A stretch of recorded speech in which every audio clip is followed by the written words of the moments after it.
Nang naghahanda ang bago at supladang magandang senior sa entablado para sa kanyang talumpati, bigla kong narinig ang nasa loob ng kanyang isip. Gusto ko talagang bigyan iyang kasuklam-suklam na kalbong dian of discipline ng isang friendly na dongfeng negatibo, 41 missile sa ulo para mamulaklak ng husto ang utak niya. Ang tila inosente kong junior, sa wakas, naglakas loob na mag-message sa kanyang magandang senior sa akin. Nag-send siya, bigyan mo ako ng 50. Hehe, sino kaya ang minamaliit niya? Nag-transfer ako sa kanya ng 520. Hindi ako makapaniwalang hindi pa rin niya magets ang intensyon ko. Nang marinig ko to, palihim kong kinuha ang cellphone ko, tinitigan ang orange-yellow na transfer page, at napaisip ng malalim. Habang nakatitig ako sa cellphone, nagpatuloy ang boses sa isip ko. Aba, sumisilip sa cellphone. Ang laki-laki ng mata. Sinong munting soro, flirt, na naman kaya ang kawechat niyan? Hindi ba sapat na sexy at maganda ako? Biglang tumigil ang boses. Pinalitan ito ng dalawang malinaw na tunog ng string instrument. Pagtingin ko sa kanya sa entablado, ang ekspresyon niya ikalmado na parang tubig. Matalas ang tingin, parang malamig na bukal. Sa ilalim ng salamin, ang bahagyang nakaawang maputlang labi niya ay parang bagong bukadkad na talulot ng bulaklak, nagbibigay ng kakaibang alindog na pinaghalong talino at pang-aakit. Isang tunay na cold and elegant goddess. Sa sandaling ito, si Liu Ruyan, bilang presidente ng Student Council, ay nakatayo sa entablado, naghahanda para sa kanyang talumpati. Ang biglaang dalawang tunog na iyon ang nagpabaling ng tingin ko sa kanya. Si Liu Ruyan, parang sumulyap sa direksyon ko, pero agad ding tumingin sa iba. Sa wakas, nakita niya ako. Nag-effort pa naman akong magpaganda ngayon. Hindi ba niya pwedeng ituon ang tingin niya sa akin kahit ilang segundo lang? Nag-cellphone pa. Mamaya, tatawagin ko talaga siya. Hindi ko alam kung natanggap na niya yung 520 na pinadala ko. Naku. Kung natanggap niya, ano kaya dapat kong sabihin? Enjoy your meal. Hindi pwede. Ang takaw mo talagang pusa ka. Hindi rin pwede. Ang hirap. Ang hirap talagang manligaw ng lalaki.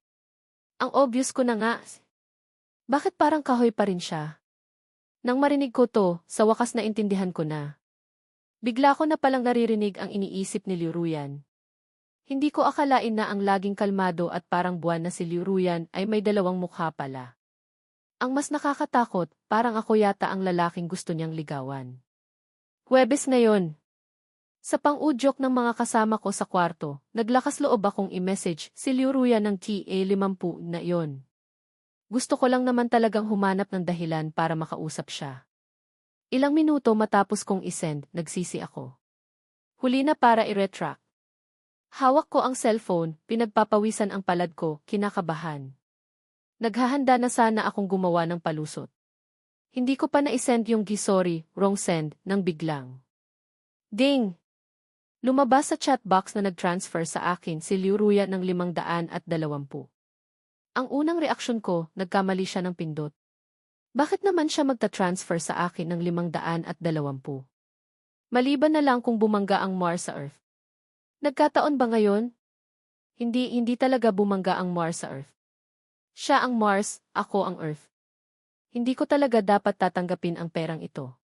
Pero bigla kong narinig ang nasa isip niya, kaya parang sinapian, pinindot ko ang receive transfer. Sinong demonyo ang naglakas loob mag-message sa akin ngayon? Hindi ba't sinabi kong aakyat ako sa entablado para mag-speech? Tingnan natin kung sino tong matapang na to, sasagutin ko siya ng 5 malalaking tumpok ng tae. Tumingala ako kay Liu Ruyan. Nakatayo siya sa entablado, sa ilalim ng tingin ng lahat, nakayuko at palihim na kinuha ang cellphone sa bag niya. Hala, yung cute kong junior. Tinanggap niya talaga yung transfer. Wahahaha. Ano kayang i-reply ko?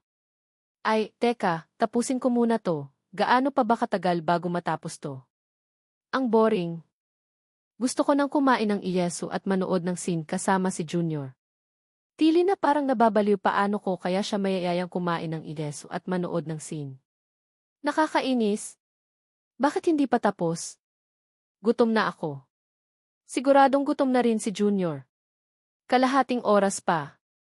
29 minutes and 59 seconds pa. 29 minutes and 58 seconds pa. 29 minutes and 57 seconds.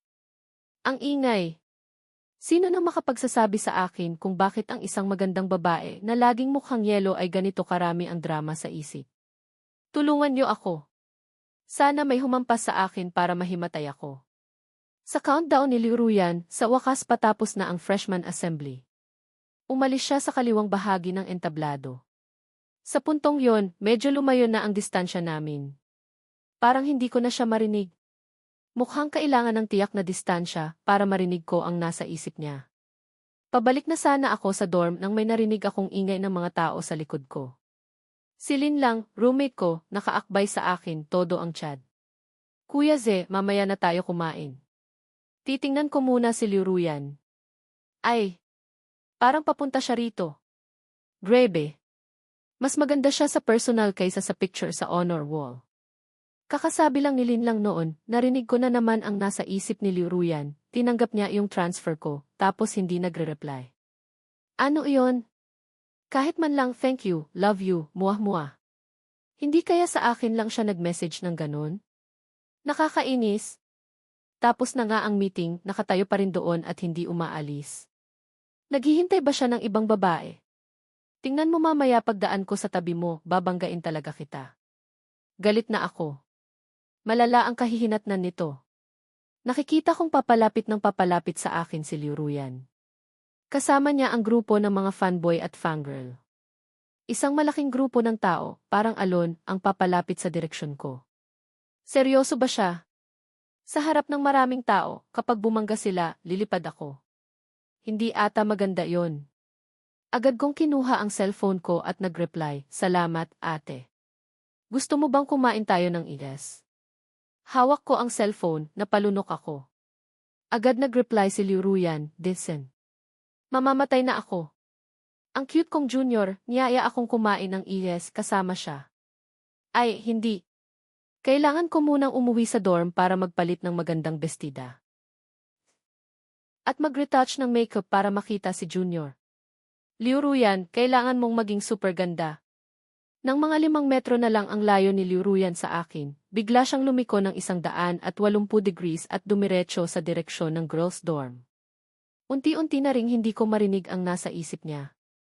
Hindi pa ako nakakabawi sa kakaibang karanasan na to nang iwinagayway ni Lin lang ang kamay niya sa harap ko. Kuya Ze, anong nakita mo sa Diyosa mo? Sayang, malayo na siya. Yung mga poging sumasayaw, sumunod na sa baba ng dorm ni Liruyan. Ang mabait kong kuya, dito lang nag-iisa at nalulungkot. Nang hindi ako nagsalita, nagpatuloy si Lin lang sa pang-aasar. Kuya Weize, huwag ka nang malungkot. Crazy Thursday ngayon. Ililibre kita ng fried chicken. Kung pipili ka sa pagitan ng Diyosa at fried chicken na lang. Mahirap humanap ng manok na 2 ang paa, pero ang babaeng 2 ang hita, nagkalat lang. Makinig ka sa akin, huwag tayong magpakamatay sa iisang puno. Ah, manok na 2 paa. Hindi ba't 2 talaga ang paa ng manok? Nga, fried chicken. Doon lang ako natauhan. Niyakap ko ang liig ni Lin lang at inalog-alog siya, pinipigilan ang sarili kong sumigaw. Tiningnan ako ni Lin lang na parang baliw, halatang sanay na sa mga biglaang reaksyon ko. Tinanggal niya ang kamay ko, tiningnan ako ng may pandidiri. Kuya Ze, sumulyap lang naman ng di sinasadya si Liruyan sa direksyon mo sa gitna ng maraming tao. Hindi mo na kailangang maging ganyan ka-excited. Bilang campus heartthrob ng room 302, pwede bang magpakalalaki ka naman? Hinila ko ang kamay ni Lin lang ng excited. Kung sabihin kong gusto ako ni Liruyan, maniniwala ka ba? Umikot ang mata ni Lin lang hanggang langit. Maliban na lang kung bumangga ang Mars sa Earth. 1 oras makalipas, dinala ko si Lin lang sa bagong bukas na giyes, sa likod ng gate ng school. Nakapag-order na si Liruyan at nakaupo sa bandang loob. Maayos na maayos ang suklay ng buhok niya, may ilang hibla na nakalawit sa noo niya, paminsan-minsan ay sumasayaw sa ilalim ng pilik mata niya. Ang mahahaba niyang binti, sa makipot na espasyo, ay parang hirap na iuna. Mga 10 metro ang layo, narinig ko na naman ang nasa isip ni Liruyan, nakakakaba. First time kong makikipag-date sa lalaki ng kami lang. Ano kayang sasabihin ko mamaya para hindi halatang first time ko? Buti na lang nagpatulong ako sa isang professional makeup artist na senior. Mas maaga ako ng 20 minuto sa usapan. Magulo ba buhok ko? Wala pa si Junior. Okay lang naman kung medyo malate ang lalaki. Ang ganitong kabait na lalaki, deserving hintayin. Ang bango. Gutom na tummy ko. Liu Ruyan, kailangan mong magpigil. Siyempre, dapat maging mahinhin ang babae. Ayusin ko nga tong pagkakaayos ng pagkain. Hindi ko alam kung mas gusto ni Junior ang egg tart o fried chicken. Kung gusto niya, lahat na lang para sa kanya. Kakain na lang ako ng fries. Hindi ako pwedeng magmukhang matakaw sa harap niya. Kailangan ko pa ring mag-ingat mamaya.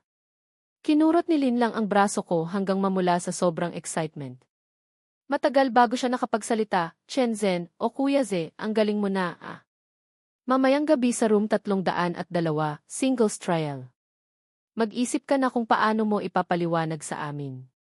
Pagkasabi noon, hindi na niya ako hinintay sumagot, itinulak niya ako papasok habang sumisigaw na ang galing ko. Nang makita ko ni Liu Ruyan, namula ang maputi niyang mukha mula tenga hanggang leg. Ang gwapo ni Junior. Pero sa labas, kalmado siya. Tinaas lang niya ng bahagya ang kamay niya. Dito. Pagkaupo ko, magkaharap kami. Medyo awkward ang atmosphere. Ay, bakit wala na akong marinig? Wala na siyang iniisip. Para basagin ang katahimikan bago ang bagyo, humigop ako ng coke. Ate Liu, ano nang iniisip mo? Ay, ano ba nang sinasabi ko? Halatang nagulat siya sa tanong ko. Lumaki ang magaganda niyang mata. Ano nang iniisip ko? Nga, ano nang iniisip ko? Pwede ko bang sabihin siya ang iniisip ko? Siyempre, hindi. Bukod sa kanya, blanko ang isip ko. Ah! Ang sakit ng ulo ko. Nasaan ang utak ko? Nasaan ang utak kong may gihik na 168? Nawawala. Inabot sa akin ni Ruyan ang disposable gloves. Maingat niyang binuksan ito, kalmado at kampante. Pero nataranta pa rin siya. Kasi ibinuhos niya ang chili powder sa egg tart, tapos isinawsaw ang fries sa coke. Pero parang hindi niya napansin. Tiningnan niya ako ng may pag-iisip. Iniisip ko kung paano gamitin ang hyperbolic geometry model ni Lobachevsky para i-calculate ang relative position at interaction ng mga bagay sa tatlo scene, para mas natural at smooth ang interaction at movement ng mga object. Liu Ruyan, naririnig mo ba ang sarili mo? Wiw! Nakakatakot. Ang galing ng diskarte ko, 666. Ang appreciative na tingin ni Junior. Hay. Effective talaga ang pagiging academic achiever sa harap ni Junior. Tama, di ba? Academic achiever naman talaga ako. Itinulak ko pabalik sa kanya ang hiniwang prutas, umiti ng bahagya. Hindi, Ako kaya ang iniisip mo. Biglang lumaki ng doble ang mata niya, itim na itim at bilog na parang kabilugan ng buwan na nakabitin sa gitna ng mga mata niya. Ang cute ng itsura niyang parang tulala, parang isang duwende. Interesado akong tinitigan siya. Ang pamumula sa mukha niya na medyo nawala na kanina ay unti-unting umakyat ulit sa tenga niya. Napatigil ang kamay niyang may hawak na fry sa ere. Nagsimulang kumislap sa mata niya ang pagdududa sa buhay. Ganon ba ako ka-obvious? Paano nalaman ni Junior? Hindi kaya alam niyang matagal ko na siyang gusto? Hindi pwede. Hindi pwede. Hindi kaya nakilala niya ako? Diyos ko! Dahil ba sa speech kanina, napasulyap ako sa kanya ng 2 beses. Alam ko na. Dapat mas naging mahinhin ako. Sabi nga nila, ang babaeng hindi marunong magpahalaga sa sarili ay parang bulok na repolyo. Hindi kaya tingin niya sa akin bulok na repolyo? Nakilala niya ako. Ano nang ibig sabihin noon? Naghanap ako sa memory bank ko, pero sa nakalipas na 18 taon ng buhay ko, walang Liu Ruyan na karakter. Isinubo niya ang hawak niyang fries, tapos kinuha ang egg tart na inabot ko sa kanya. Nakayuko si Liu Ruyan, ang pilik mata niya parang maliit na brush na nag-iiwan ng anino sa ilalim ng mata niya. Tinanggal niya ang foil ng egg tart, palihim akong sinulyapan, tapos nagpanggap na kalmado at kumagat. Ang boses niya kalmado, parang tubig, walang bahid ng alon. Kalmado na siya. Ako naman ang hindi mapakali. Sabi niya, bakit niya sinabi? Bakit niya sinabi?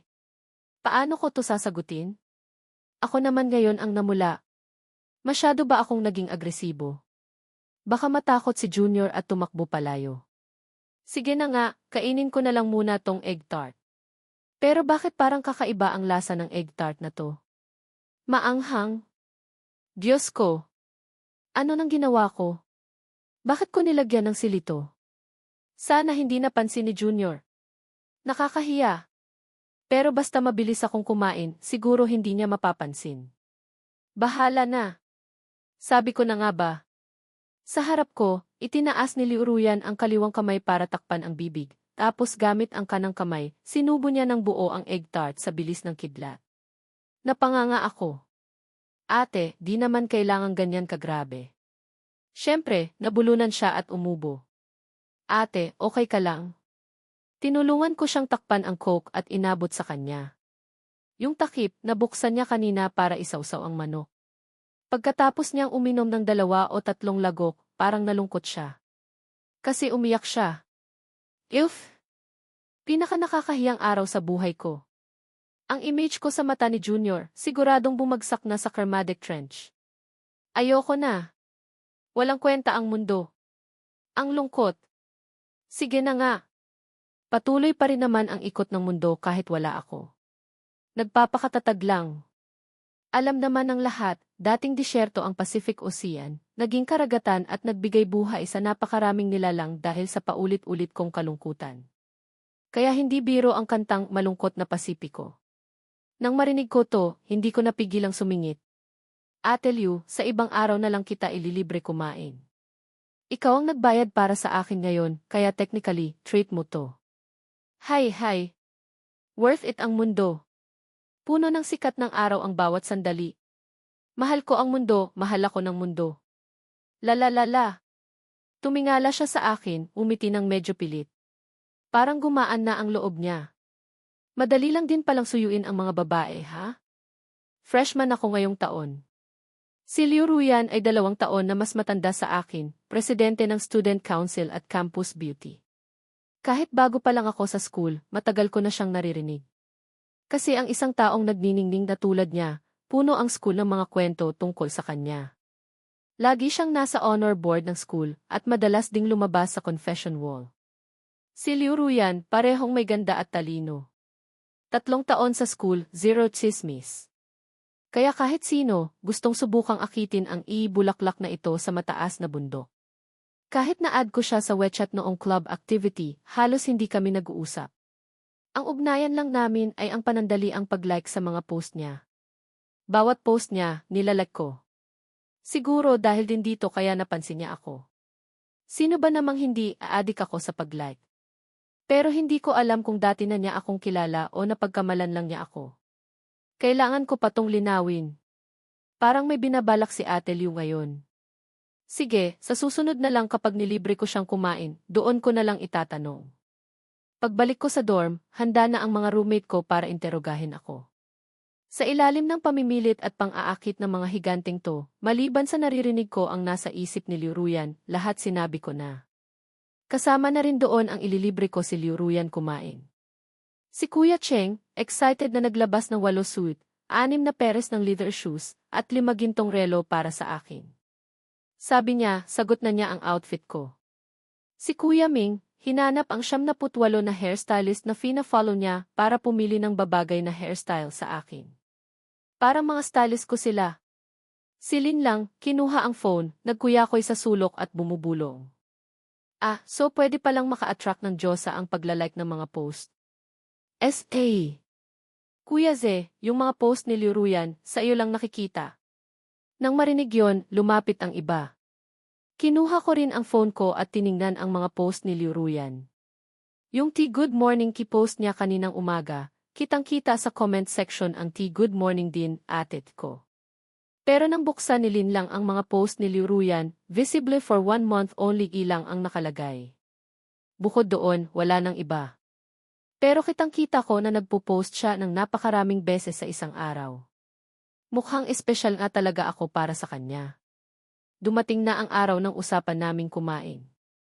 2 oras bago, inasikaso na ako ng mga master ko. Akala mo naman pupunta ako sa fashion show. Palit ng damit at ang ayos ng buhok, sobrang kaakit-akit. Hindi naman kailangan ganito ka-effort, pero dahil masaya naman ang mga roommate ko, hinayaan ko na lang sila. Kaayos ko lang, nagwechat si Liuruyan, nandito na ako. Para maging low-key, sinend ko na lang sa kanya ang location ng restaurant. Nag-usap kaming sa restaurant magkita. Siya, bilang topic ng buong school, masyadong high profile kung sa school kami magkikita. Baka bukas, nakapost na ako sa confession wall. Sa ilalim ng matitinding tingin ng mga roommate ko, umalis na ako.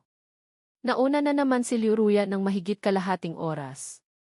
Parang lagi siyang naghihintay sa akin. Malapit lang sa school ang kainan. Paglabas ng gate, kaliwa, isang kanto lang, nandoon na. Pagdating ko pa lang sa pinto ng restaurant, lumutang na naman ang nasa isip niya.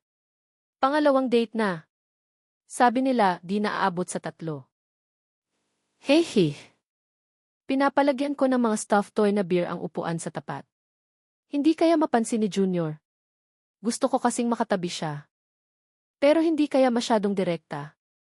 Hindi kaya siya magalit. Sige na nga, pagpasok niya, tatanggalin ko na lang yung teddy bear. Yes, pero gusto kong makatabi si Junior. Pagpasok ko, nakatingin siya sa 2 malalaking teddy bear sa tapat na upuan, nag-iisip kung tatanggalin ba o hindi. Nang makita niya akong pumasok, agad siyang tumayo. Ipapatanggal ko sa waiter yung beer. Hindi na kailangan. Tatabi na lang ako sayo. Nang marinig ko yon, biglang nagliwanag ang mata ni Liuruyan. Yes. Nakatabi ko siya. Kung usog ako palapit sa kanya ng konti, hindi niya kaya mapapansin. Tapos, nagpanggap si Liuruyan na lumapit para tingnan ang menu, palihim siyang umusog ng konti palapit sa akin. Hehe, magkadikit na kami. Ang bait niya talagang babae, maalaga at maalalahanin. Ititiklop niya ang tissue para sa akin, pupunuin ng juice ang baso ko, at ituturo palayo sa akin ang dulo ng kutsilyo tinidor. Parang alam niya ang mga paborito kong pagkain. Puno ang mesa ng mga gusto ko. Sabi ko ako ang manlilibre at siya ang order, pero puro paborito ko ang inorder niya. Nakayuko si Liuruyan habang hinihiwa ang steak para sa akin. Kinakagat niya ang ibabang labi, ang maliit na pulang nunal sa gilid ng mata niya ay puno ng pang-aakit. Pinapatay ako ng taong to gamit ang ganda niya. Dati, sa malayo ko lang siya natatanaw, nakatayo roon, tinitingnan ng lahat, parang anghel. Ngayon, ganito kalapit. Nakikita ko pa ang nunal sa mukha niya. Hindi ko to pinangarap man lang. Uminom ako ng tubig. Nag-isip-isip tapos tinanong ko na rin. Ate Liu, magkakilala ba tayo dati? Napatigil ng 1 segundo ang kamay ni Liuruyan na naghihiwa ng steak. Paano ko sasabihin? Sasabihin ko bang ako, yung maliit na matabang babae na nagbigay sa kanya ng malaking diamond sa palda ng teacher, na naging dahilan para mapagalitan siya at umiyak? Hindi. Galit na galit siya sa akin dati. Pagkatapos noon, hindi na niya ako pinansin. Lumipat siya sa kabilang classroom, sa babaeng marunong mag-drawing. Ano nang gagawin ko? Malaking diamond. Munting matabang babae. Nagdo-drawing. Siya ba si Ate Cereza, Cherry? Hindi na hawakang mabuti ni Liuruyan ang kutsilyo, nahulog ito sa sahig, gumawa ng matinis na ingay. Aha! Naalala ko na. Noong bata pala ako, magkaklase kami ni Liuruyan sa kindergarten. Nursery ako, kinder siya. Lagi siyang mukhang tulala, sunod ng sunod sa akin. Minsan, hindi ko alam kung saan niya napulot ang isang peking malaking diamond, pautal-utal na sinabing ibibigay niya sa akin. Ang diamond, sa tama ng araw, kumikinang ng iba't ibang kulay. Sinong batang lalaki ang makakatanggi sa ganitong tukso? Tuwang-tuwa ako. Kahit kanino, tumatakbo ako para ipagyabang. Pumunta pa ako sa teacher para ipakita ang laruan ko. Hindi ko akalain, paghawak ng class advisor namin sa palda niya, biglang umitim ang mukha niya. Agad niya akong pinabalik ang laso. Hindi ko alam noon kung bakit galit ang teacher. Natakot ako, umiyak ng matagal. Noong bata, walang alam. Akala ko, kapag malapit kay Ate Cereza, may mangyayaring masama. Mula noon, medyo natakot na ako sa kanya. Umiiwas ako sa kanya, lumalayo. Tapos, nag-elementary na siya. Dapat wala na kaming koneksyon. Hindi ko akalain. Yung mataba at tulalang si Ate Cereza noon, ganito na ang itsura ngayon. Talagang nagbago siya paglaki. Pero hindi kaya siya naghihiganti. Pagkatapos noon, hindi na ako nakipaglaro sa kanya. Mas gusto ko yung si Ate Persico, Peach, sa kabilang classroom. Kasi tuwing makakatapos si Ate Persico ng tula, binibigyan siya ng teacher ng lollipop. Nakakakuha ako ng isa kapag kasama ko siya. Nang maisip ko to, umusog ako palayo, lumayo kami sa isa't isa. Mas magaling na ako ngayon kaysa kay Persico na yon. Hindi lang ako marunong tumula, marunong na rin akong mag-solve ng higher math problems. Pinakamataas ang grades ko sa buong department. Sakto namang nag-vibrate ng 2 beses ang phone ko sa mesa. Shen Yuchu, sa tingin ko, mas bagay sa'yo yung asul na suit. Awkward. Awkward. Yung nahulog na kutsilyo at tinidor. Si Shen Yuchu nga si At Persico. Siyempre, habang naglalagay ng pagkain sa bowl ko si Liu Ruyan, sumulyap siya sa phone ko. Nang makita niya ang message sa screen, nag-breakdown siya on the spot, hehe. Sira na ako. Sira na talaga ako. Yung maliit na soro na si Shen Yuchu, hindi talaga tumitigil. Hehe, ang flirt ng message.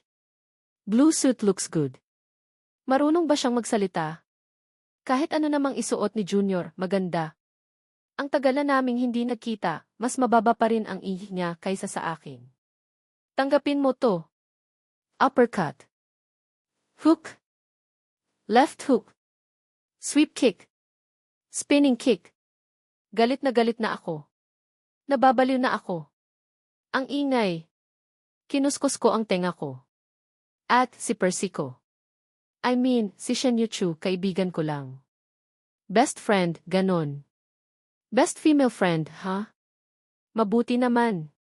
Palihim siyang nakahinga ng maluwag, may konting yabang sa mata niya. Sinasabi ko na nga ba? Yung Ate Persico mo, 170 pounds na malaking pakwan na ngayon. Ako, laging nag-i-exercise.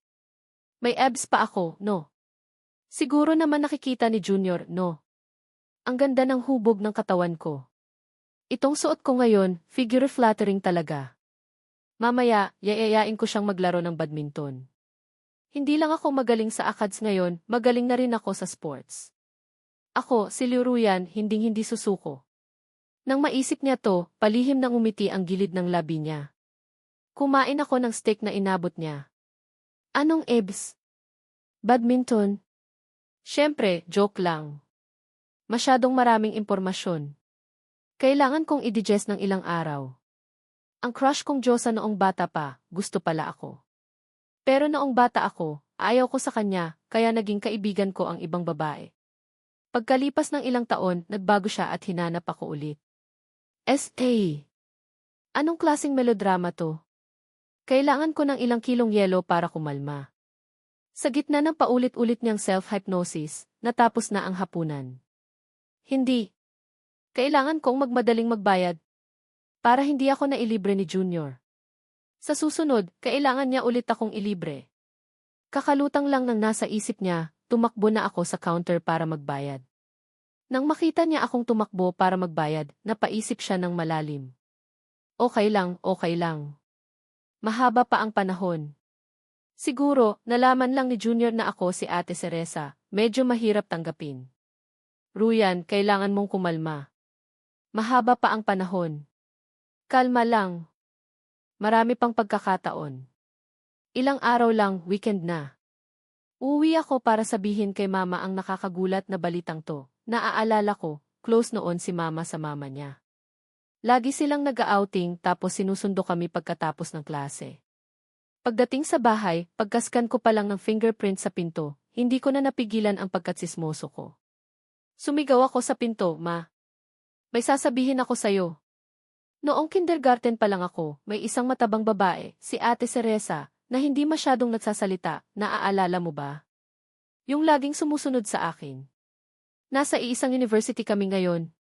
At Ma, alam mo ba? Ang laki ng pinagbago niya. Nagdududa nga akong nagparetoke siya. Naging matangkad siya at maganda. Maraming lalaki sa school namin ang may gusto sa kanya. At nakilala niya ako. Ang galing, di ba? Walang sumagot na mama. Isang boses ng babae ang unang narinig ko. Ang galing nga. Pagtingin ko kay Liuruyan na may hawak na plato, napaatras ako ng 3 hakbang. Lumabas ako ng pinto, tiningnan ulit.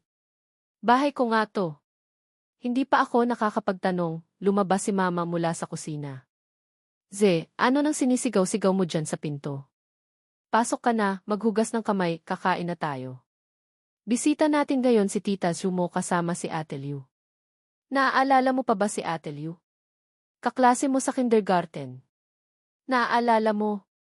Naaalala mo ang multo? Wala kang maalala, masamang bata ka. Okay, medyo hindi ko na maalala. Sumilip ulit mula sa kusina ang isang tita na may eleganteng makeup at sosi na damit. Wow, si Zen nandito na. Ang tagal na nating hindi nagkita, lalo kang gumwapo. Matangkad, maputi, malambing magsalita. Si Tita Zhu nga to, parang hindi tumanda. Noong bata, paborito ko siyang yakapin. Tama si Mama. Purihin mo pa si Ze. Gwapo na siya noong bata, mas lalo pang naging charming paglaki. Pala, ang pamilya ni Liuruyan, pagkatapos niyang mag-first grade, nanirahan na sa ibang bansa. Bumalik lang sila noong mag-aaral na siya sa university. Si Tita Zhou, kararating lang din sa bansa. Pagkarating, agad siyang nakipag-ugnayan kay Mama. Habang kumakain, halos sumabog na ang tenga ko. Si Tita Zhou, ang klase pa rin. Pero ngayon, puro papuri sa akin ang sinasabi niya, nahihiya na tuloy ako. Mabait, masunurin, gwapo. Ako ba to? Nasa tapat ko si Liuruyan, paminsan-minsan ay palihim akong tinitingnan. Kapag nahuhuli ko ang tingin niya, agad siyang umiiwas. Hihe! Pangatlong beses na. Ano ng pangatlong beses? Nagtataka ako nang marinig ko ulit ang nasa isip niya. Ma, tama na. Ibang topic naman. Tapos, marahan niyang siniko si Tita Zhu at palihim na hinila ang damit ni Tita Zhou sa ilalim ng mesa. Ma, nakalimutan mo na naman ba ang importante? Ano nang importante? Nakikinig din ako. Uminom ng juice si Tita Zhou. Huiling, ang tagal na nating hindi nagkita. Mamayang hapon, mag-shopping tayo. Hayaan nating magbonding ang dalawang bata, wag nating istorbohin ang date nila. Mahal na mahal kita, Ma. Ganyan nga. Ang galing. Ma, meron pa. Sabihin mo na, Ma. Uminom din ng juice si Liuruyan, nanginginig ng bahagya ang pilik mata niya. Tiningnan ni Tita Zhou si Liuruyan ng makahulugan tapos ibinaling ang tingin sa akin. Ang aming si Yanyan, bata pa lang, gusto na si Ze. Gusto na niya si Ze ng maraming taon na. Pagkarating ko pa lang sa bansa, hindi pa nga ako nakakaupo ng maayos sa bahay. Kinaladkad na niya ako papunta rito sa inyo. Ma! Sigaw ni Liuruyan, pinutol ang sinasabi ni Tita Zhu. Muntik ko nang maibuga ang iniinom ko. Buti na pigilan ko. Si Mama lang ang hindi nakakaintindi. Tulala siyang nakatingin sa aming tatlo, iba-iba ang kulay ng mukha namin. Ay, kung gusto, sabihin na agad. Pabebe pa. Kung ganyan ka nanligaw sa papa mo noon, matagal nang sumama sa ibang tita ang papa mo. Hindi ko akalain ganito kaprangka si Tita Zhu. Naintindihan din agad ni Mama ang ibig niyang sabihin. Tumawa si Mama ng di hehe. CJ. Mag-shopping tayo. Alis na tayo ngayon? Kinuha ni Mama ang bag niya, handa nang umalis. Sinensyasan ko siya. Hindi ba sabi mo bawal akong magka-girlfriend bago graduate? Sinensyasan niya rin ako. Kung si Yanyan, okay lang. Naloko kita, anak. 5 minuto makalipas, kami na lang ni Liuruyan ang naiwan sa bahay. Siyempre, narinig ko na naman ang nasa isip niya. Nakakahiya. Nakakahiya. Wala na akong mukhang ihaharap. Alam na ni Junior ang nararamdaman ko. Ano nang gagawin ko? Sige na nga. Magliligpit muna ako ng mesa, maghugas ng plato tapos maglilinis. Pwede akong tumakas. Ang pinakamagandang diskarte, takasan. Tumayo ako, kinuha ang mga plato at kubyertos, sumunod sa kanya sa kusina. Ze, bakit ka sumunod? Hindi pwedeng maghugas ng plato ang lalaki. Trabaho naming mga babae yan. Junior Ze, hintayin mo na lang ako sa labas. Pumunta ako sa sala, binuksan ang sihi, tapos hininaan ang volume. Gusto kong marinig kung ano nang sinasabi niya. Mamaya, ang haba ng oras na kami lang dalawa. Saan ko kaya siya yayain? Escape room. Kaya kong isolve yan sa loob ng ilang minuto. Magpapasikat ako kay Junior. Scripted murder mystery. Isang round lang ng salita, alam ko na kung sino ang killer. Ipapakita ko kay Junior kung ano ang tunay na galing. Plan ni arcade. Ako ang reyna ng arcade. Kahit anong laro, kaya kong maka-perfect score. Pottery na nakakakilig? Hindi. Masyadong nakakahiya. Burahin. Marami pang kasunod, pero pottery na nakakakilig di lang ang natandaan ko. Ano ang tea pottery na nakakakilig? Bakit hindi siya pupunta? Magaling! Nagtagumpay si Liuruyan na pukawin ang kuryosidad ko. Nang maisip ko to, sumilit si Liuruyan mula sa kusina. Nga pala, Ze, saan mo gustong pumunta mamayang hapon? Pagkasabi noon, dinagdagan niya na parang takot na tatanggihan ko siya. Nangako ako kay Tita Lynn na aalagaan kita ng mabuti. Pottery na nakakakilig. Kung may kasalanan ako, hayaan ninyong parusahan ako ng batas, hindi yung kasama ko si Liuruyan sa isang private cinema na nanonood ng horror movie. Pala, ang tea pottery na nakakakilig ay isang bagong bukas na private cinema cave. Maganda ang environment, malinis at sobrang private. Ang importante, puro magkasintahan ang pumupunta rito. At puro horror movies lang ang palabas. Sige na, ako tong tanga na pumili. Kahit nakapikit, kailangan kong tapusin lahat. Kuya Multo, wag mo akong saktan, ha? Binilhan ako ni Ruya ng inumin at snacks. Sumunod kami sa waiter sa Hall 8. Pumili kami ng hindi masyadong nakakatakot na pelikula. Tapos, umalis na ang waiter. Biglang dumilim. Nakakatakot. Pero hindi ko pwedeng ipahalata kay Zen na takot akong manood ng horror. Nakakahiya. Pero si Zen mismo ang pumili nito. Siguradong gustong-gusto niya to, hindi ko pwedeng sirain ang trip niya. Pero kapag sobrang takot na ako, nahihimatay ako. Yung nanlilisik ang mata at bumubula ang bibig. Tulong! Paano kung mahimatay talaga ako? Nakakahiya. Ano? Mahihimatay si Liuruyan? Hindi na tayo manonood. Gagawa ako ng palusot para lumabas at maglaro ng iba. Pero gustong-gusto ko talagang manood kasama si Ze. Actually, basta may kahawak ako sa kamay, hindi na ako matatakot. Ay! Pero siguro hindi niya ako papahawakan sa kamay niya, no? Kung masyado akong agresibo, matatakot ko na naman siya. Ano nang gagawin ko? Ang hirap. Ganon pala. Inabot ko ang isang kamay ko at ipinasok sa palad ni Liuruyan. Nahawakan ko. Yehey! Yehey! Noong bata ako, lagi akong nanonood ng horror kasama si Papa. Kaya itong mga ganitong pelikula, sisiw lang sa akin. Pero si Liuruyan, sobrang takot pala sa ganito. Ang dami niyang drama sa isip habang nanonood ng horror. Nakakatakot. Namatay na yung anak na babae. Hindi kaya natatakot si Ze? Diyos ko! Parang bumibilis ang tibok ng puso ko. Mahihimatay na ako. Mahihimatay na ako. Sana lumapit pa ng konti si Ze. Siguro hindi na ako matatakot ng ganito. Talaga ba? Umusog ako ng konti palapit sa kanya. Ay! Ang sama ng multong to. Diyos ko! Kung sa mga sandaling to, lumapit si Ze sa tenga ko at sabihing gusto niya ako, hindi na ako matatakot. Sa buong buhay ko, hindi na ako matatakot sa multo. Ganito ba? Lumapit ako sa tenga niya. Gusto kita. Parang may mali. Biglang tumigil ang nasa isip ni Ruyan. Nang marinig niya ang sinabi ko, bigla siyang nag-iba ng anyo. May ngiti sa gilid ng labi niya, binaliktad ang sitwasyon at ikinulong ako sa mga braso niya. Yumuko siya, lumapit sa tenga ko. Ang mainit niyang hininga, kinikiliti ang lig ko. Gusto rin kita. Ano nang nangyari? Umupo siya ulit, kalmadong binuksan ang bote ng tubig at uminom. Tinabunan ko ang namumula kong mukha. Kailan mo pa nalaman? Binuksan niya ang takip ng bote ko at inabot sa akin, puno ng katusuhan ang mata niya. Yes, isipin ko noong nakaraang dinner natin siguro. Matagal na pala niyang nahulaan. Matagal na niyang nahulaan na naririnig ko ang nasa isip niya. Naiiyak ako.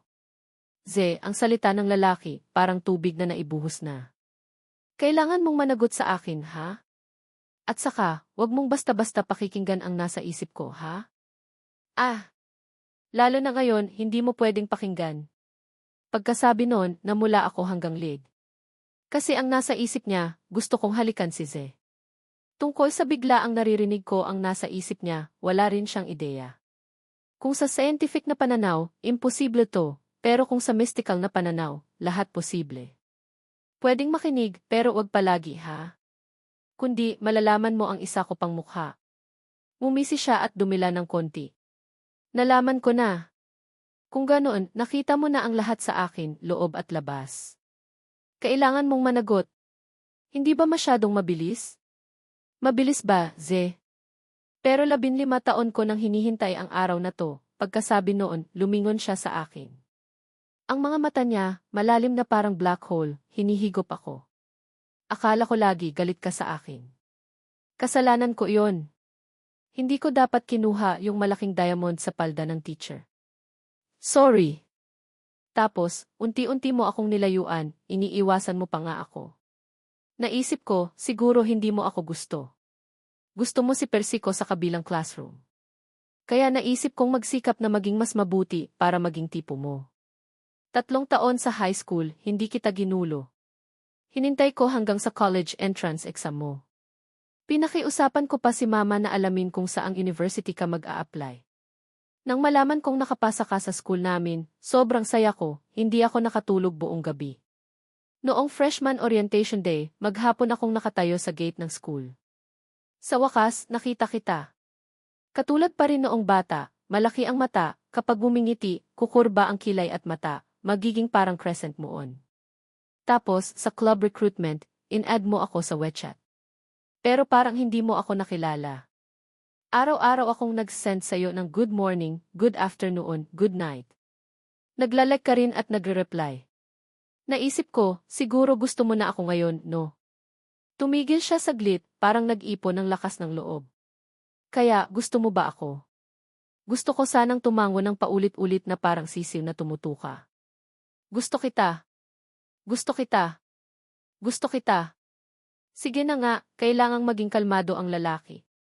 Namumula lang ang mukha ko habang dahan-dahang tumatango. Gusto niya rin ako. Huwag kang makinig. Ang lambing niya. Gusto kong halikan. Kailan ko nga ba nagustuhan si Liu Ruyan?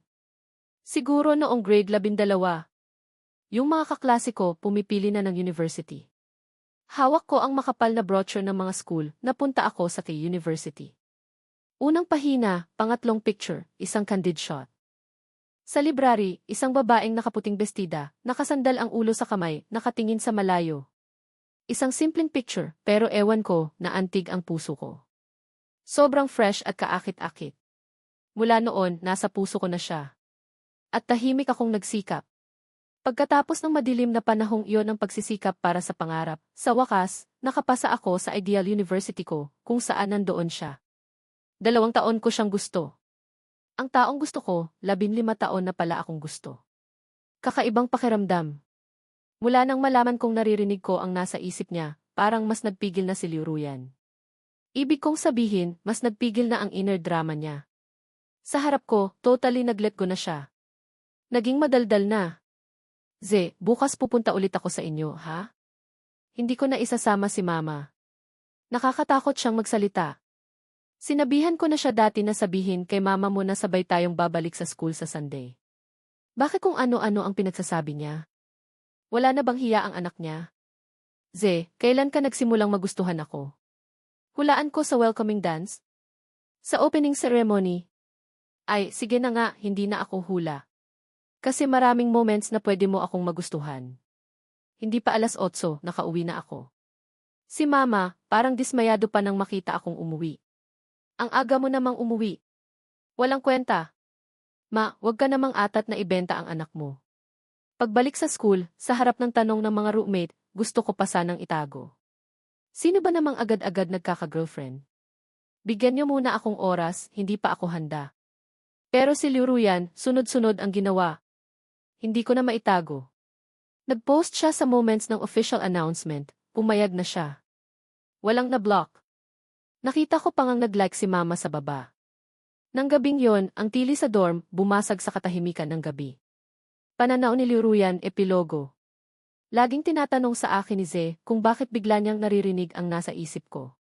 Naghanap siya ng maraming impormasyon, nag-search sa maraming website, pero wala siyang nahanap. Hahaplusin ko ang buhok niya at sasabihin, hindi ko alam. Siguro, tadhana. Nagsinungaling ako. Alam ko kung bakit niya naririnig ang nasa isip ko. Kasi noong 20 birthday ko, pagkablo ko ng kandila, sakto namang may shooting star. Nag-wish ako sa shooting star, sana malaman na ng mahal ko ang nararamdaman ko. Tapos nalaman na nga niya. Sobrang detalyado pa. Buti na lang, matagal ko nang nalaman to. Marinig kong marinig. Kasi ang mga high-level hunters, madalas nagpapanggap na prey. Ganyan siya, unti-unting nahulog sa bitag ko. Hehe, ang talino ko talaga.